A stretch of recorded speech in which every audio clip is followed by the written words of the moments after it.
राकेश बापटच्या बहिणीने विशालच्या PR टीमची चांगलीच केली कान उघडणी. रितेश देशमुखला रिक्वेस्ट.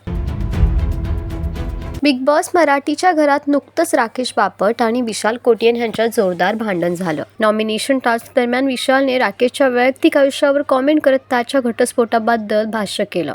गेममध्ये वैयक्तिक गोष्टी करणं अतिशय चुकीचं आहे असं म्हणत यावेळी राकेशने संताप व्यक्त केला आहे. पण हा मुद्दा इथंच थांबला नाही. विशाल रागात राकेशच्या अंगावर धावून सुद्धा गेला. शेवटी बिग बॉसने मध्यस्थी केल्यावर हा वाद तात्पुरता मिटला. मात्र या घटनेवर आता मराठी मनोरंजन विश्वात विविध कलाकारांनी आपल्या प्रतिक्रिया दिल्या आहेत. मेघा धाडे, रुपाली भोसले या अभिनेत्रींनी विशालच्या वागणुकीवर संताप व्यक्त केला आहे. तसंच आता यानंतर राकेशच्या बहिणीने स्वतः व्हिडिओ शेअर करत विशालच्या PR टीमला सुद्धा खडे बोल सुनावलं आहे. विशालच्या बहिणीने आपल्या इंस्टाग्राम हँडलवर एक व्हिडिओ शेअर केली आहे, ज्याच्यामध्ये त्यांनी आपलं मत मांडलं आहे.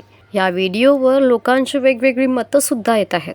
पण आता हे बघणं खूप जास्त इम्पॉर्टंट आहे की भाऊच्या धक्क्यावर रितेश देशमुख कशा प्रकारे आपले विचार मांडतात. तुमचं काय म्हणणं आहे याच्यावर आम्हाला कॉमेंटमध्ये नक्की सांगा. आणि अशाच मराठी अपडेटसाठी आमचं चॅनल वायर मराठीला सबस्क्राईब नक्की करा.